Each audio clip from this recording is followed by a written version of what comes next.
Hey everyone, Golden Ninja 3000 here again. Today I'm reviewing LEGO Infinity Saga set number 76190, Iron Man, Iron Monger, Mayhem. This set has 479 pieces, 3 exclusive minifigures, and it retails for $40 in the US. This releases on August 1st, but I got it a couple of days early by importing it from the Netherlands. And this is our very first LEGO set based on the first Iron Man movie, which started the entire MCU. This is our very first minifigure based on the Mark III Iron Man suit, and it looks fantastic. I really love the way that LEGO uses a regular red color printed onto dark red to, kind of create the highlights in the armor.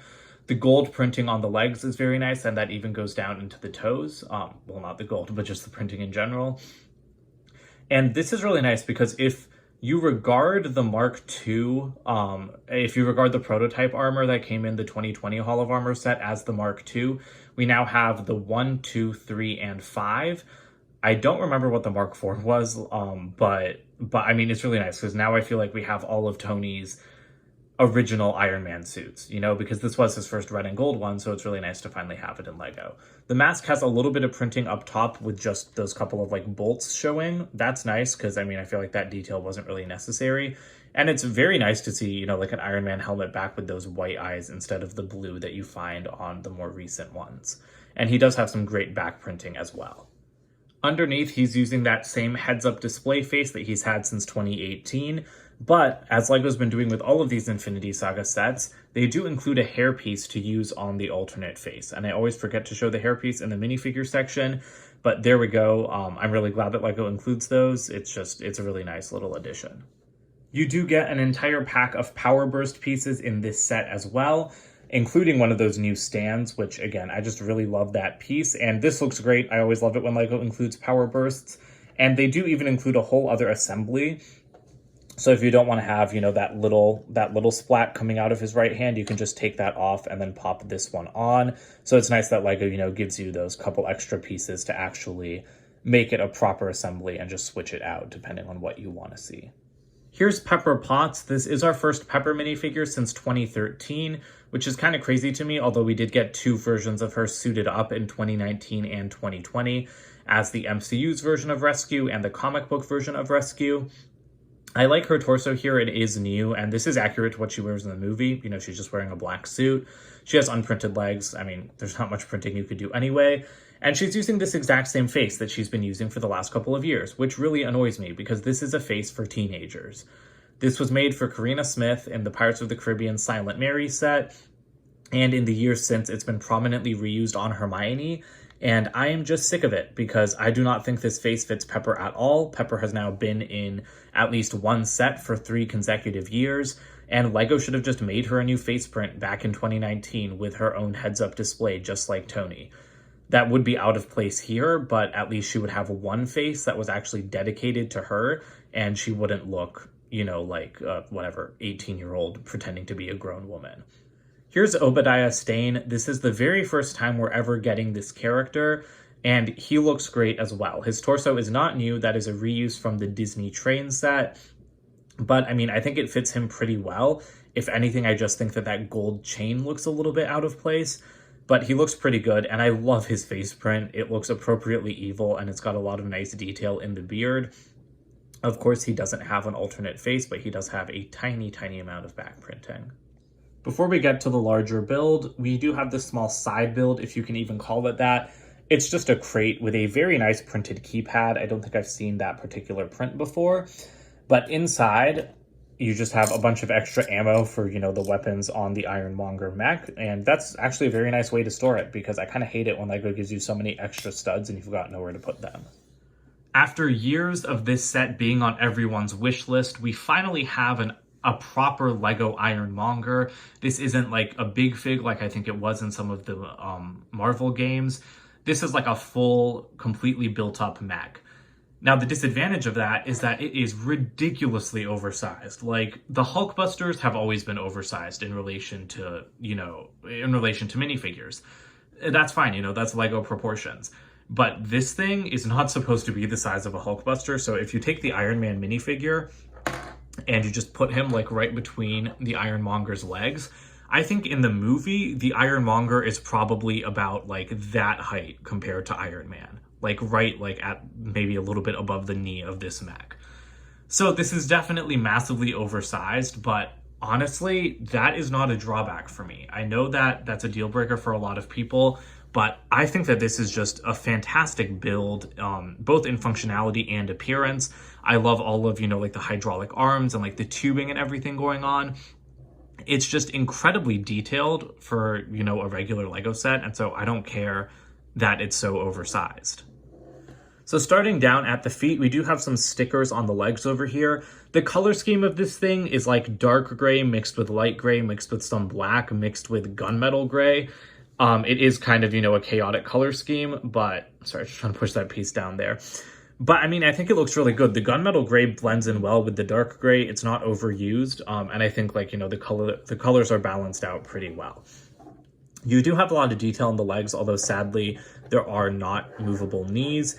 But even just like down here, if I can get that arm out of the way, even just down here, you can see like the immense amount of detail. You have, kind of those hydraulic rams, and you've got just, like exposed studs. You have stickers used for detailing. Some of them are partially covered up.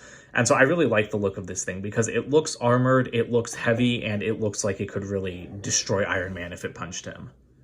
We do have some adjustable toes down here. That is a feature that I really like seeing return from, like the 2018 Hulkbuster. I think it's been on most Hulkbusters since then because this is, pretty much the same size as those sets, if not a little bit bigger. And so I just like having those toes because when you move the legs, it's a lot easier to make it balance on the toes to, kind of like make up for the lack of knee articulation. And speaking of articulation, the legs can move at the hips as usual, and they can also move at the ankle. You do have a decent range of motion there. You can't like move it too far out, but like I said, you can get it to balance on the toes. So I actually feel like I could get it into a running pose pretty easily. But actually maybe I'll just save that for, at the end when I'm posing it. The center of the mech has a giant arc reactor. This is one of those newer 3x3 circular tiles with a big sticker on it that's not too annoying of a sticker to apply. And the reason why it's not printed, I believe, is because this is a glow-in-the-dark piece. So the idea is that the arc reactor will glow green. Now, I have a UV flashlight, which I like using for glow-in-the-dark pieces. So this is actually my first time trying it out. It's not showing up super well because there's a lot of light on. So let me just turn off the lights and see if it shows up better. All right, I've still got daylight coming in. Can't do anything about that, but let's see if this works a little bit better. Yeah, I mean, I think that looks pretty cool. It seems like the sticker doesn't dull the glowingness too much, but I don't know. I feel like a print would have worked better, and I like that Lego tried making it glow, but I mean, it's still, like glowing the wrong color. Iron Man arc reactors do not glow that kind of ghostly green color. But this entire upper body section, it doesn't really rotate at the waist. It kind of rotates at the stomach, which is interesting. It's just kind of like higher than I'm used to. And I forgot to mention, we do have some nice sticker detailing down there as well. But it moves pretty well. And again, I really like the way that it's built because you have like kind of like those vehicle mud guards on the side. And again, it just creates more of an armored look. I also really like the use of these windshield pieces in gunmetal gray around the cockpit section because I think that that's just, again, a really nice thing. There is some gapping evident around the cockpit, but we'll open that up in a second so that you guys can see inside. The head is made using one of those construction shoulder pad pieces with a print. That print is fantastic. It looks really good. This is like the same piece used for Molten Man, but there is like a properly built up head around it, so it doesn't look awkwardly flat like Molten Man's head did. So I definitely appreciate that because it does look like a proper helmet, even though it doesn't really cover the occupant entirely. So it's really easy to lift that up. It just goes up on one joint back there, and then you can also move it on another joint. So it's kind of like, it's double jointed to get that, to kind of get like that perfect angle in there. But it opens very easily. And then inside the cockpit, you do have a seat down there. It's kind of upholstered in brown leather, and then you have a printed control panel. I think a sticker could have gone here. I'm usually not one to advocate for more stickers, but having more controls would have been cool, and you could have put like an Iron Man targeting sticker or something right there. It's pretty easy to get Stain in there. Just sit him down and make sure his arms aren't up too high, and then he will fit perfectly down in there. I mean, I think you could also make him stand, although maybe then he'd start running into the helmet, and then that just closes over him. So again, you can see quite a bit around the sides. but I don't really know how LEGO could have fixed that without making the sides like super tall, and then this would just look really, really weird. I've been purposely avoiding the arms because they're my favorite part of the build. We have these kind of shoulder pad sections with some really cool, do not know why those stickers aren't sticking down, but there are some really cool stickers here showing, I think these are just supposed to be like gunshot details, you know, to show that this is like kind of battle scarred. And as you can see, these are slightly adjustable so that they move when you rotate the shoulder joint. We also have some very nice stickers right here. These are, you know, like slightly metallic, just kind of like matching the metallicness of the gunmetal gray pieces themselves, which is great to see. And so both of these kind of upper arm sections are the same on both arms, but the hands are slightly different because they have different functions. On the left, we have a 6 stud shooter kind of Gatling gun thing. This is connected to like a hose back there, which again, that's just a great piece of detail. And you can, you know, fire these off pretty easily by turning this knob. I'm not going to do that because I don't want to lose all of these pieces. But yeah, so that works pretty well. There is an elbow joint in there, and there's also like this little flap that covers it up. And then as for the hand, if I can get this up, the hand has 4 fingers or 3 fingers and a thumb, and you can kind of rotate it. The Gatling gun gets in the way of this one, so I don't love that because I feel like the fingers are always knocking into it. But you can get a pretty good hand look out of it, and you do have repulsors in there backed by white so that they show up a little bit more clearly. And again, you can grab things. Like, let me grab Pepper. I mean, you can actually just connect her foot to the repulsor. That works out pretty well, and then you can pretend like it's grabbing her, but I think you should be able to just fit her in the hand. Yeah, there we go. He can still grab her even if she's not attached to anything. On the other arm, again, it's pretty much the same build. You have the same hand and the same like core section, but instead of a 6 stud shooter, we have like one of these tile shooters from Lego City. That's interesting. I don't see these in a ton of sets, and I think they've only been used in like 1 or 2 Marvel sets. So basically you push this plunger back here, and there are 3 just 1x1 round tiles loaded up in there. And so this will kind of rapid fire all of them out, and then you just reload them by sliding them in here. And I have no idea where the other 2 went, and I will probably never find them again. But the reason I love the arms so much is because of the movement you get when you move them at the shoulders, because those like hydraulic arms back there, they actually lift and move as you adjust the arms. So I think that that's really great. It's not supposed to break off like that. I don't know why it did, but that's the first time that that's happened. So I don't think that this is necessarily weak. You just have to be a little bit careful with it because there's a lot of joints moving together at once. But that's just an example of how this set looks great with details like that, but I was really surprised to see like just how functional it was and how it doesn't really restrict movement. Although, as you can see, with all of those joints, it does mean that these break off a little bit. At the back, there is actually a nice amount of detail. Like, there are no undersides of plates or anything showing back here, which is a nice surprise. We have some handlebars down here just for like mechanical detailing. You've got some more detail up here on some sloping, but this is where those like hydraulic arms connect to, or hydraulic rams, I mean, connect to the arms. And so, as you can see, you can get a lot of movement out of there because they can move like at the base on these ball joints. These can move where they're connected to these Technic pieces. Then, of course, if you've seen these pieces, like this bar slides out of there, and then it moves at this axis as well, where these 2 pieces clip into each other. And then everything moves on the arm because that's also connected with a bar. So it's quite a sophisticated design, but I really like the way it came out. So I've shown you guys that this mech is pretty posable, so let me try to get it into a couple of poses. I like just splaying out the legs like that and kind of having it squat because I think that that's a good look for it, but let me see if I can get it to run and actually balance on its toes. Maybe I have to move that one in a little bit more. I haven't spent a lot of time playing around with this, so I don't actually know if this is going to work.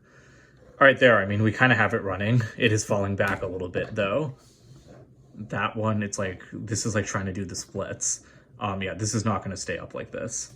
All right, well, there's a good pose for that mech. He's holding Pepper. He's like holding his arm up triumphant, and he's even moving. And again, I did get it to balance on the toes. So I'm really happy with how this works. You know, like this works as a toy and it's also working as a display piece. Here are the extra pieces for this set. Here's the box for this set with that gorgeous Infinity Saga artwork. I really feel like this angle of the mech does not show off, you know, like just how amazing the design is. because I was really surprised when I saw pictures of it for the first time, because I didn't really get the impression that it looked that great from this box. On the back, we do have a Lego-fied version of that iconic shot from Iron Man 1 with Obadiah Stain blasting off after Tony.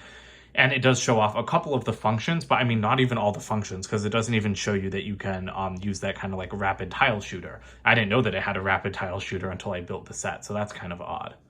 Here's the instruction manual, pretty like typical stuff. You know, we do have an ad for the other Infinity Saga sets at the back, which looks really good, although it's super weird because this is the only one not based off of Endgame, except for the 4+ set. And then we do have an ad for the January 2021 Marvel Mechs here as well. All right, so overall, I like this set a lot better than I thought I would, because I'm kind of getting sick of, you know, these $30, $40 Hulkbuster size builds. We've gotten at least one a year since 2018, and in 2021, we are getting 3 of them on the same day, which is absolutely freaking ridiculous, because we have the 2 What If sets and this one, which all launch on August 1st in the US. That's absolutely insane. But this is by far the best design. I don't have the other 2 in hand yet, but I can tell by just looking at them, this one blows them out of the water. Because what impresses me so much about this set, and honestly, a lot of these Infinity Saga sets, they are toys, but they feel particularly geared towards adults because the designers know that like us fans wanted sets like this. And I just reviewed the Black Panther Dragon Flyer set, and I pointed out that that set does not feel like a good toy. It's a great display piece, but it's a bad toy. This set is a great toy and a great display piece. Yes, some things were breaking, you know, like while I was messing around with the posing, the chest popped out a little bit, like right here, like the upper body kind of popped out from the turntable. The hydraulic rams on the arms, they do get disconnected. I didn't even notice that until I was filming the review because I hadn't been trying to pose it so aggressively.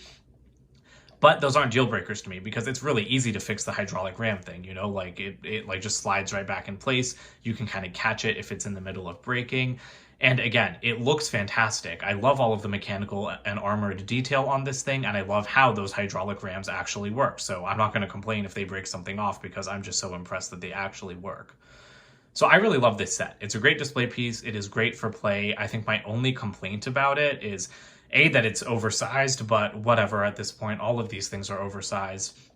And you would not be able to get this much detail into something if it was half the size. So my biggest complaint just has to be like kind of the gapping around the cockpit. I wish that was a little bit more covered up, but I don't really know how the designer could have done that. Maybe I'll try messing around with it, but I think it looks really good, all things considered. And I like the minifigures. I just wish that Pepper had a new face because at this point it is getting really frustrating to me. But that's it for today, so don't forget to comment, like, and subscribe, and I'll see you guys with more videos soon. Bye for now.